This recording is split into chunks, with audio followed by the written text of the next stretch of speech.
하나님은 업신여김을 받지 아니하시나니 사람이 무엇으로 심든지 그대로 거두리라. 아멘.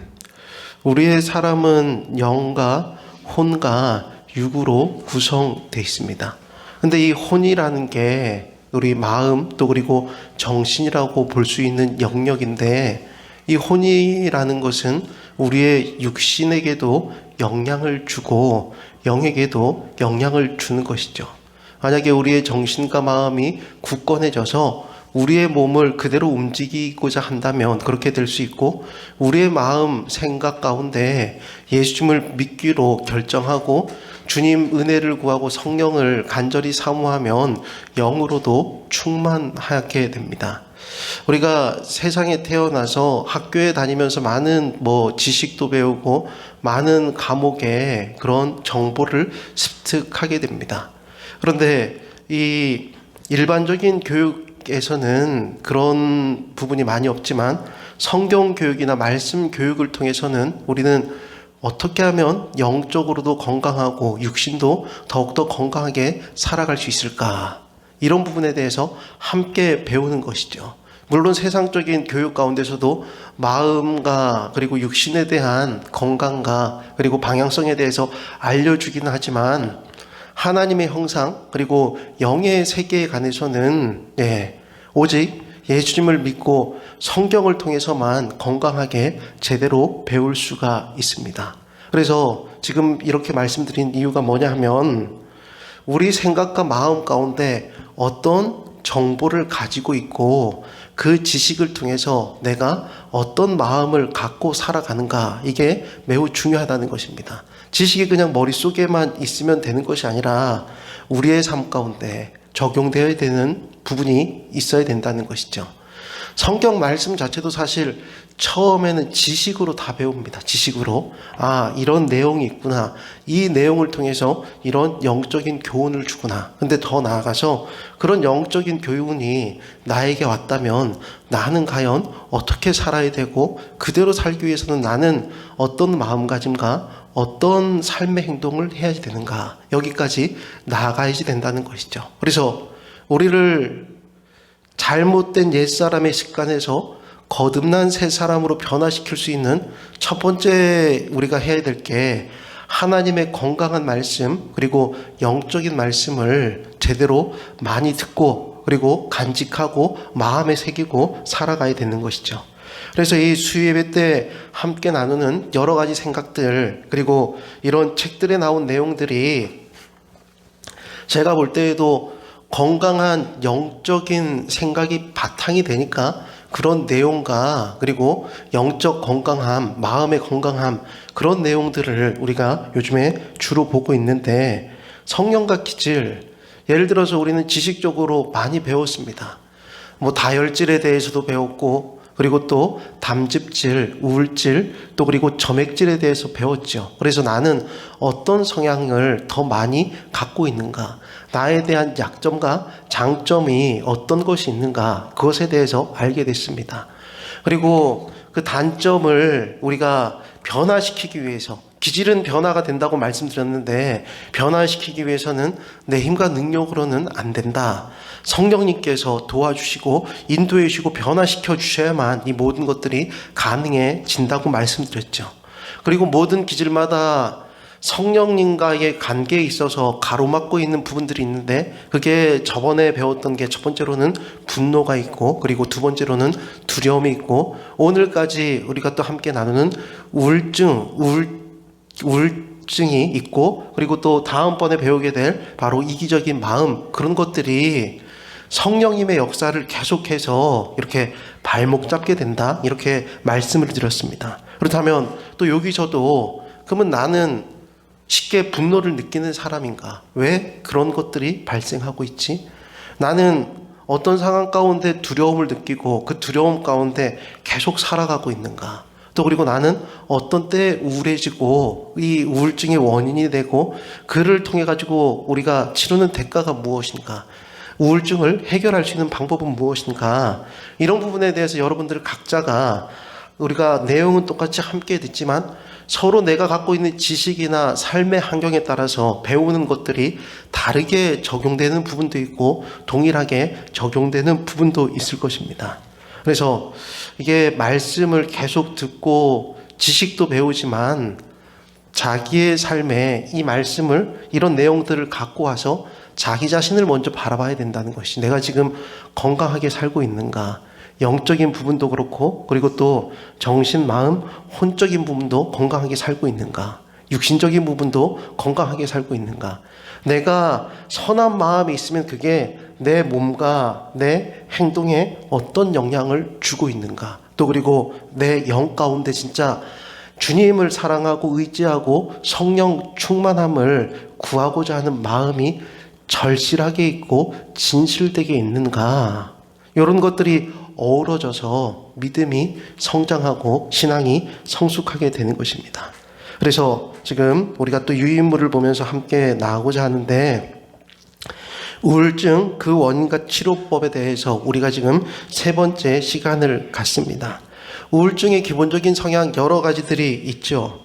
고민에 빠지게 되고, 무능한 부분에 대해서, 또 그리고 자기 자신의 그 부정적인 부분과 비판적인 그런 부분들, 거기에 사로잡히는데 그냥 단순히 사로잡히는 것이 아니라 거기에 계속 함몰되어 가지고 내 마음과 정신이 다운되는 것 쭉 처지는 것, 이게 지속되게 되면 우울증에 빠질 수밖에 없다고 말씀드렸습니다. 그래서 이런 대가가 있죠. 계속 침울해지고 비관주의적인 생각과 말들이 나오게 되고, 또 힘이 빠지니까 무관심해지고 피로를 많이 느끼게 됩니다. 그것뿐만 아니라 실질적으로 병에 들진 않았는데 마음이 축 처져 있으니까 안 생기던 병이 생기는 것처럼 어디가 되게 안 좋다, 계속 이렇게 그 생활 리듬이 축 처져 있으니까 안 좋은 부분들이 정상적임에도 불구하고 안 좋게 계속 느껴지는 것, 이게 심기증이라고 말씀드렸습니다. 그리고 또 무관심과 무기력함이 계속 나타나고, 우울증에 빠져 있으면 짜증을 낼 수밖에 없고, 현 상황에서 계속 현실에서 도망치려고 하는 그런 모습들이 나옵니다. 우울증의 원인이 되는 게 자기 기질에 따라서 우울증이 나을 수 있다고 말씀드렸습니다. 우울질 성향이 강한 사람들에게는 우울증이 더 이제 쉽게 올 수 있다, 그런 부분도 함께 들었죠. 왜냐하면 자기 중심적인 부분과, 그리고 또 완벽주의자적인 기질, 그런 것들, 또 그리고 그 우울질은 다른 사람을 향해서 비현실적인 기대를 하고 있기 때문입니다. 이런 부분 때문에 우울질 기질이 많은 사람에게 우울증이 더 자주 많이 올 수도 있다. 또 그리고 원인이 되는 게 위선적인 모습을 보였을 때, 또 그리고 내 몸에 어디가 진짜 안 좋아가지고, 실질적으로 안 좋아가지고 그것 때문에 우울증에 빠질 수도 있고요. 또 그리고 영적인 세력 때문에 안 좋은 생각과 마음을 계속 주는데, 그것을 내가 이렇게 성벽을 세워가지고 막아야 되는데 거기에 빠지게 되면 우울증이 올 수도 있습니다. 계속 너는 할 수 없어, 너는 연약한 사람이야, 그리고 너는 가진 것도 없어, 이런 생각을 계속 어둠의 세력들이 부어주는 것이죠. 거기에 빠지면 우울증이 나타난다. 또 그리고 반항과 불신을 하게 될 때, 누군가를 믿지 못하게 될 때는 내가 마음 붙일 곳이 없으니까 우울증에 빠지게 되는 것이고, 반항도 믿지 못하기 때문에 반항하게 되고 부정적으로 대처하게 되는 것입니다. 이런 우울증의 원인에 대해서 우리가 봤고요. 그리고 오늘은 11페이지 우울증의 또 원인이 되는 게 허탈감이 있습니다. 이 부분부터 우리가 또 보려고 합니다. 큰일이 끝날 때마다 허탈감이 찾아드는 것은 당연합니다. 원기왕성하고 창의적인 사람은 장기 목표를 향해서 달려가는 동안에 행복과 만족함을 맛보죠. 그러나 목표를 달성하고 나면 우울증에 시달립니다. 지금까지 일을 대체할 만한 다음 일을 찾지 못하기 때문이죠. 많은 목회자들이 교회 건축을 마친 후 반년 이내에 교회 임지를 옮기는 이유도 여기에 있습니다. 내 목회 경력을 돌아봐도 좀이 쑤시면서 교회를 옮길 때가 되었다는 생각이 들 때 언제나 오랜 교회 건축이 끝난 직후였습니다. 사실 제대로 된 목회는 그때부터 시작입니다. 그러나 그때는 그런 마음이 장기 프로젝트가 끝날 때 오는 자연스러운 반응임을 알지 못했습니다. 새로운 프로젝트와 더 높은 목표가 세워지면 우울증이 사라집니다. 밑에 기울임 글씨 우리 성도님들께서 읽어주시겠습니다. 시작. 위대한 선지자 엘리야는 하늘에서 불을 내리게 하고 450명의 바알 선지자를 죽인 후 비슷한 경험을 했다. 그는 로뎀 나무 아래 앉아서 죽기를 구하여 가로되 여호와여 넉넉하오니 지금 내 생명을 취하소서. 나는 내 열조보다 낫지 못하나이다 라고 기도했다. 하나님께 특별히 신실했던 유능한 선지자 엘리야는 다른 대부분의 선지자들처럼 우울질 성향이 강했다. 그러나 하나님은 신실하게 엘리야를 돌보셨고 그는 주인이신 하나님을 섬기는 일에 분명하게 초점을 맞추었기 때문에 다시금 하나님을 의지하고 그분을 섬길 수 있었다. 예, 허탈감이라는 게 무엇인가 크게 이제 프로젝트를 계획하고 나서 그거에 대해서 어느 정도 성과를 하고 마무리가 됐을 때 이제 한 가지 큰 목표를 이루었으니까 다음 목표를 위해서 달려가겠다 하는 사람들도 있고, 근데 이 큰 프로젝트나 목표가 그것을 이룰 때에 내 힘과 전력, 전심전력 투구를 다 했다면 모든 것들이 다 소진되니까 쭉 빠져나가는 것입니다. 마치 이제 바람이 가득한 풍선이 무엇인가 이루고 나서 이제 그 바람이 쑥 빠지듯이 그런 것을 느끼게 되면 우울증이 올 수도 있다는 것이죠. 여러 가지 큰일을 겪고 완성했을 때. 그래서 이런 허탈감 때문에 우울증이 오지 않기 위해서는 장기적인 안목이 필요한 것이죠. 한 가지 목표만 두고 하는 것이 아니라 그 다음 목표를 또 설정하고 준비를 하는데, 여기서 또 필요한 것은 중간에 자기 몸과 생각과 마음을 돌보는 것입니다. 그래서 여러분들이 예를 들어서 한 직장에서 10년, 20년 진짜 진액을 쏟은 만큼 열심히 일한 다음에는 그 다음 직장을 옮길 때 물론 막바로 가는 것도 좋겠지만 좀 텀을 두고 어느 정도 자기가 이렇게 받을 합당하게 생각할 만큼 그런 휴식 기간을 조금 거친 다음에 다음 일을 도전하는 것도 좋겠다. 왜냐하면 다음 목표를 이루기 위해서는 또 어느 정도 힘과 에너지가 충전돼야만 다음 일에 대해서도 이제 힘이 빠진 채로 시작하는 것이 아니라 어느 정도 그 마음도 잡고 자기의 에너지를 비축한 채로 이렇게 갈 수 있기 때문입니다. 그리고 좀 더 진지하게 생각해 보겠죠. 여러 가지로. 그리고 나서 또 보면 결국에는 우울증의 근본 원인이 되는 것들이 어떤 것인가, 이 주제가 오늘 또 중요한 부분인 것 같습니다. 자기 연민에 대해서 말하고 있죠. 앞서 소개한 원인들로 우울증에 빠진 사람들은 전능하신 하나님께 나아가 그분의 놀라운 치료를 구하기보다는 우울증을 합리화하는 핑계거리로 삼는 것이죠. 우울증의 일반적인 원인들이 중요하긴 하지만 감정적 우울증의 주된 원인은 따로 있습니다. 기울임 글씨 우리 성도님들께서 읽어주시겠습니다. 일정 기간 지속되다 보면 어느새 사람을 우울증에 허덕이게 만드는 아주 미묘한 죄, 그것은 자기 연민이다. 우울증 환자 수백 명에게 물어봤지만 아직 예외를 찾아보지 못했다. 많은 사람들이 자기 연민이 우울증의 원인이라는 사실을 부인하지만 꼬치꼬치 캐물어보면 마침내 우울증에 빠지기 전에 했던 생각이 자기 연민이었음을 인정한다. 그들은 내가 그 사실을 지적할 때까지 깨닫지 못했고 스스로 자초한 연민의 잔치에 빠져 있었다. 자기 연민이라는 게 뭐냐면 스스로를 불쌍히 여기는 것입니다. 스스로를 불쌍히 여기는 것, 자기 연민. 근데 이 자기 연민에도 불쌍히 여기는 마음에도 두 가지가 있는 것이죠. 하나 말씀드리면 측은지심이라는 마음입니다. 그냥 이렇게 불쌍히 여기는 거고 다른 사람에 대해서도 불쌍히 여기는 마음. 네. 그리고 두 번째로는 여기서 말하고 있는 자기 연민이라는 게 있는데 이게 차이점이 있는 것이죠. 예를 들어서 측은지심은 그냥 불쌍히 생각하는 것까지만 하고 거기에서 이제 예를 들어서 이런 것이죠. 측은지심 같은 경우에는 오늘 할 일이 굉장히 많네.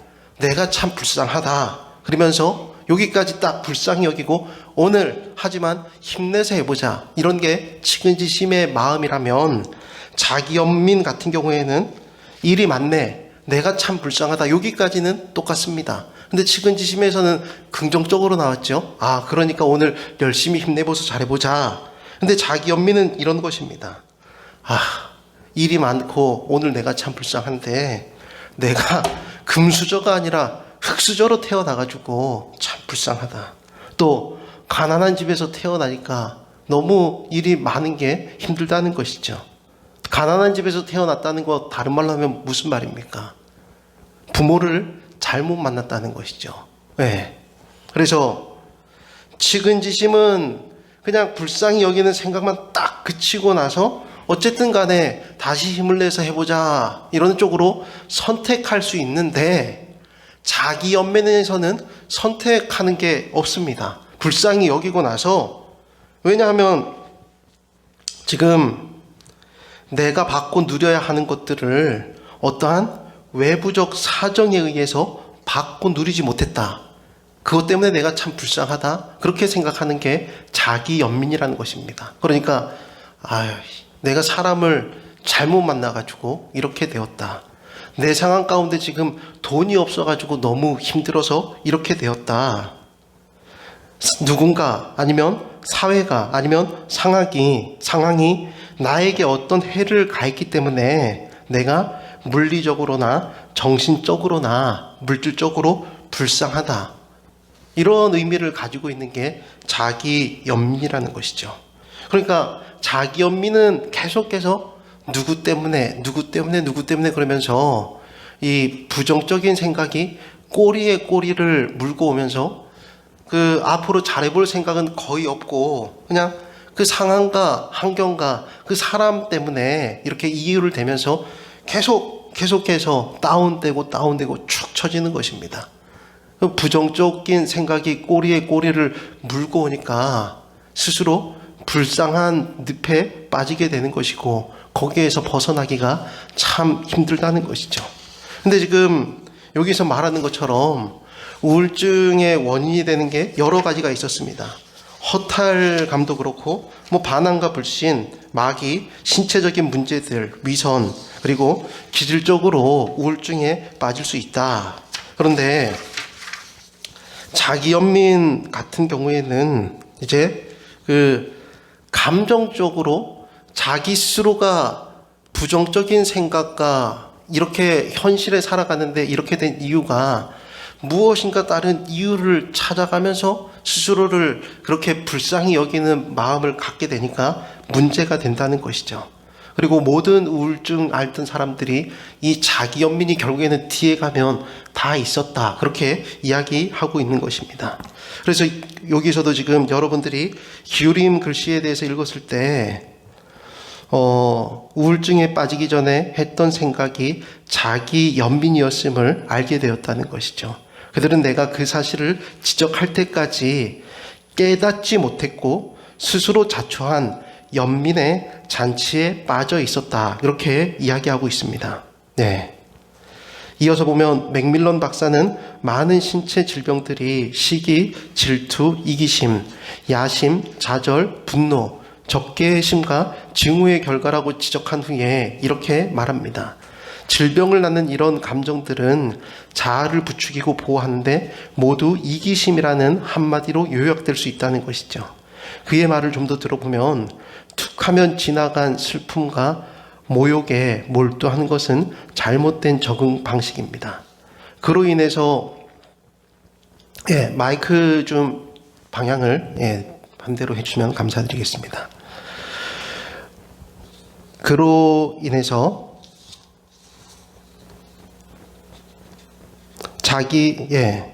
위에서부터 다시 보겠습니다. 질병을 낳는 이런 감정들은 자아를 부추기고 보호하는데 모두 이기심이라는 한마디로 요약될 수 있습니다. 그의 말을 좀 더 들어보면 툭하면 지나간 슬픔과 모욕에 몰두하는 것은 잘못된 적응 방식입니다. 그로 인해서 불안부터 정신 이상에 이르기까지 온갖 질환이 나타날 수 있다는 것이죠. 잘못된 반응의 대표적인 형태가 바로 자기 연민입니다. 자기 연민의 죄는 아주 미묘해서 실제로 그런 게 있는지 파악조차 못하는 경우가 많이 있습니다. 몇 년 전 한 교회에서 집회를 열었을 때 70대의 아주 품위 있는 여성이 내게 다가와서 자신의 우울증에 대해서 상의했습니다. 그분은 오랫동안 성인 성경 공부 모임에서 가르친 경험과 지성을 겸비한 성숙한 크리스천 여성인 듯 했습니다. 목회자들로부터 최고의 평신도 성경 교사라는 평을 받았고 하나님의 말씀을 아주 잘 알고 있는 것이 분명했습니다. 처음에는 그녀의 자기 연민을 어떻게 알려줘야 할지 난감해서 그녀의 말을 들으면서 속으로 하나님께 지혜를 구했던 것이죠. 얼마 후 나는 교회 생활이 즐거우냐고 물었고 그녀의 반응으로 내가 정곡을 찔렀음을 알 수 있었습니다. 그녀가 말했습니다. 교인들은 제가 여기 있건 없건 개의치 않아요.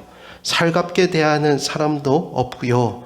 교인들 대부분이 젊은 부부라 나 같은 가부에겐 신경도 안 쓰고 있죠. 내가 교회에 안 나가도 아쉬워할 사람은 없어요.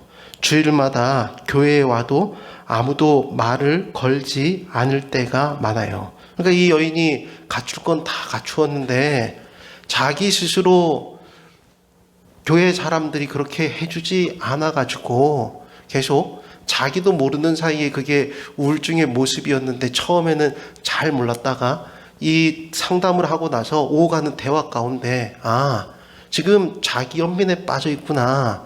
이 상담해주는 이 목사님께서 그거에 대해서 어느 정도 이제 찾아내게 된 것입니다. 이어서 기울인 글씨 우리 성도님들께서 읽어주시겠습니다. 나왔다. 자기 연민에서 생겨난 우울증. 반신반의하던 그녀는 내가 자신의 입에서 나온 말들을 적어 보이자 비로소 자신이 그동안 자기 연민의 죄에 빠져 있었음을 인정했다. 그것이 바로 우울증의 원인이었다. 자기 연민이 자연스러운 현상임을 인정한 사람은 아마도 내가 처음일 것이다. 그러나 성경은 우리가 자연적인 본성에 휘둘릴 필요가 없다고 가르친다. 우리는 성령을 쫓아 행하기 때문이다. 네. 여기에서 지금 자기 연민에 빠지니까 안 좋은 생각이 꼬리에 꼬리를 물고 와서 어떻게 그 좋게 상황을 바꾸려고 한 계획도 없었고 생각도 없는 것입니다. 지금 최고의 평신도 성경 교사라는 그런 이제 소리까지 들을 정도면 교회에 처음 나온 새 신자가 아니라 어느 정도 오래 다녔고 많은 사람들과 안면도 있는 사이라는 것이죠. 만약에 이런 상황 가운데 자기 연민이 아니라 측은지심이었다면 누군가 함께 대접해가지고 이렇게 초청해서 차를 마시면서 이야기도 할 수 있겠고 밥을 이렇게 대접할 수도 있겠죠. 또 그리고 젊은 사람들에게 이렇게 자기의 뭐 좋아하는 부분이나 그런 거에 대해서 선물 같은 거를 주면 또 관계가 열리기 때문에 서로 대화가 통할 수도 있고 여러 가지 개선할 방향이 보이긴 하는데 측은지심이 아니라 자기 연민에 빠지니까 스스로 이제 그게 우울증 증상이 쭉 오래 가서 어떻게 해야 될지 모르는 그런 상황까지 가게 된 것입니다. 자기 감정. 근데 이 자기 감정이 이것도 물론 자기에 대해서 불쌍히 여기는 마음이긴 하지만 그러니까 우물한 개구리에 딱 갇혀있는 그런 생각 가운데 자기를 불쌍히 여겼다는 것이죠. 왜냐하면 자기 생각으로 다른 사람에 대해서 이렇게 생각하고 판단했기 때문에 이기적인 마음이 이 가운데 들어가 있다는 것입니다. 이어서 보면 어느 날 나는 친구 목사의 집을 찾아갔다. 커피를 마시는 도중에 전화벨이 울렸고 친구 목사는 전화를 받으러 갔다. 남편이 시야에서 사라지자마자 그의 아내가 말했다. 목사님께 여쭤볼 게 있어요. 왜 저는 젊을 때보다 지금 우울증에 더 많이 시달릴까요? 그 이유가 뭘까요? 하나님의 축복으로 교회 일은 잘 되고 있고 생활도 넉넉해요. 그런데도 큰 문제들이 훨씬 많던 옛날보다 지금이 더 우울해요.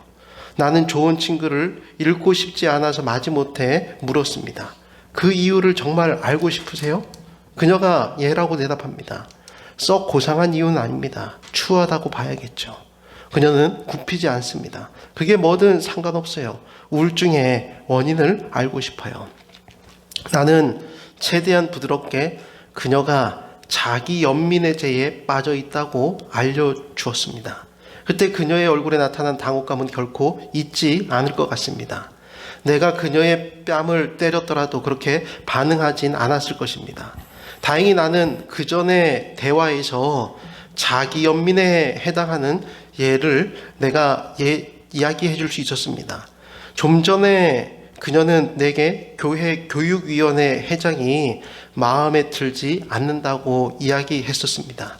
그녀는 교회의 청년 사역에 큰 유익을 줄 사업을 추진했었죠.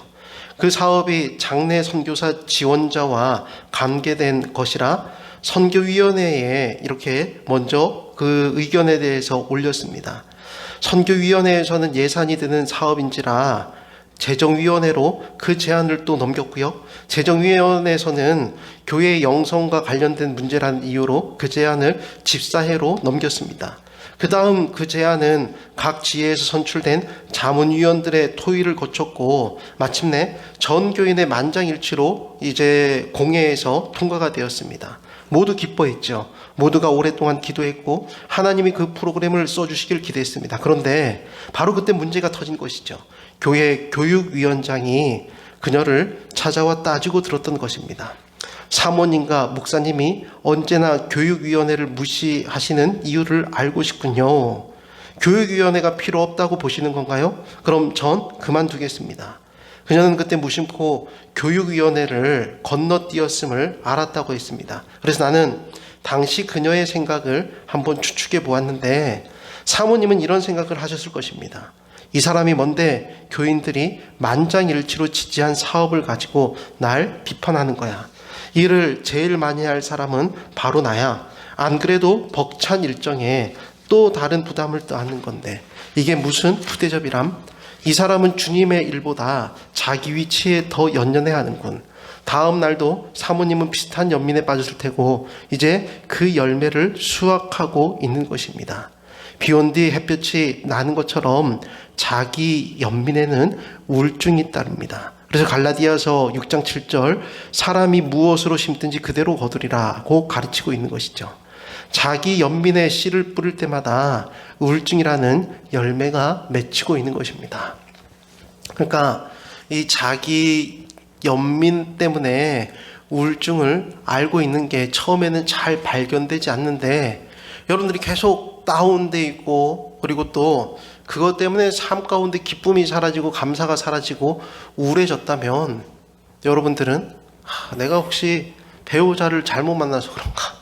아니면 또 여러 가지 일들 가운데 그 사람이 도와주지 않아가지고 그런가? 그 사람의 말 때문에 내가 상처를 받아가지고 이렇게 되었는데 그게 출발점이 되어서 계속 꼬리에 꼬리를 물고 있어서 그 사람 때문에 그 상황 때문에 다른 사람은 이해하지 못해가지고 그렇게 됐다. 자기 수로 그냥 계속해서 늪을 만들게 되는 것이고 거기에 빠지게 되는 것입니다.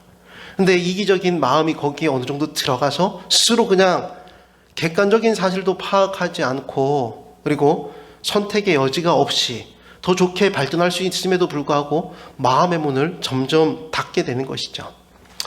또 이어서 보면 이 문제에 대한 가장 적절한 자기 진단 사례가 샌디에이고 유니온 스포츠면에 실렸습니다.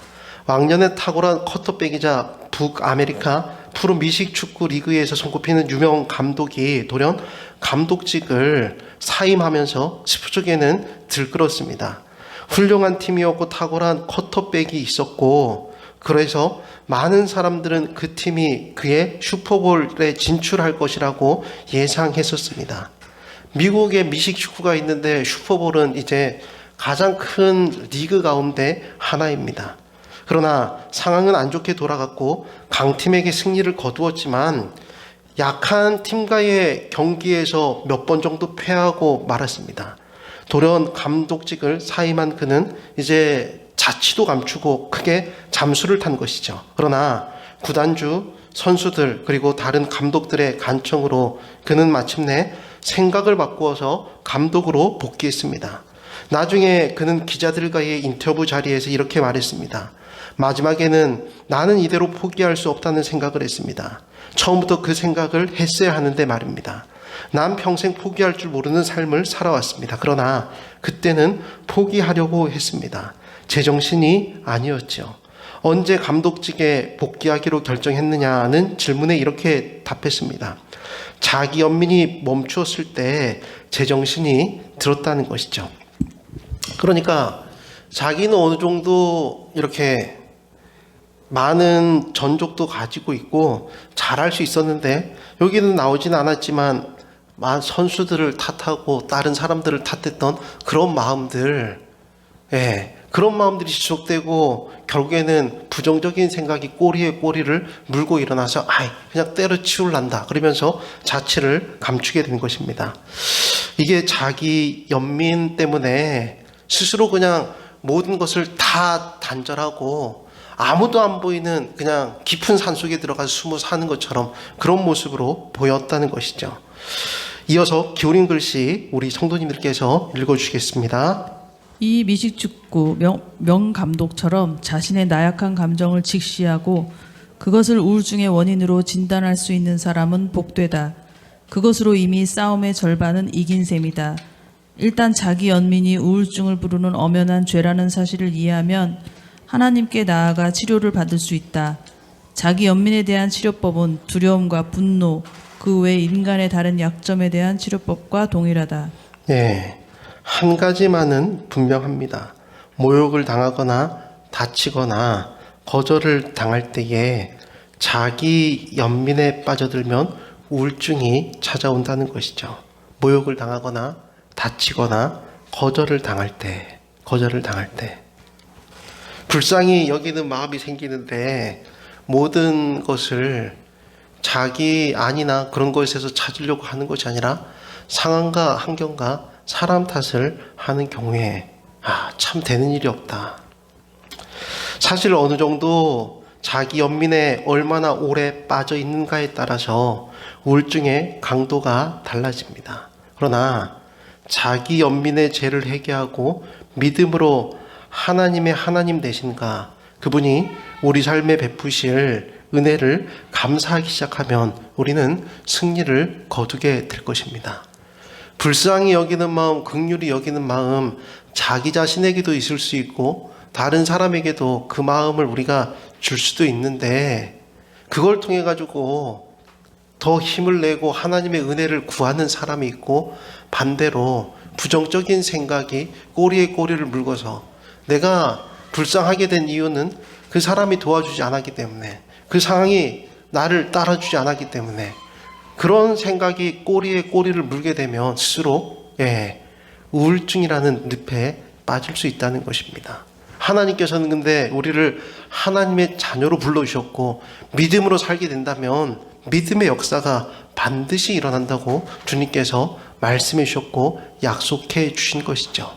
그래서 이 우울증이라는 게 성령님과의 관계를 단절할 수 있는 벽이 될 수도 있다. 여러분들이 잘 기억하시고, 우리가 인생 살다가 다운될 때도 있습니다. 일이 잘 안 풀릴 때, 여러 가지 상황적으로 힘들 때. 근데 거기에 우울증의 늪에 빠져가지고 모든 것을 단절시키는 것이 아니라 힘든 가운데서도 다윗이 시편을 통해서 보여주죠.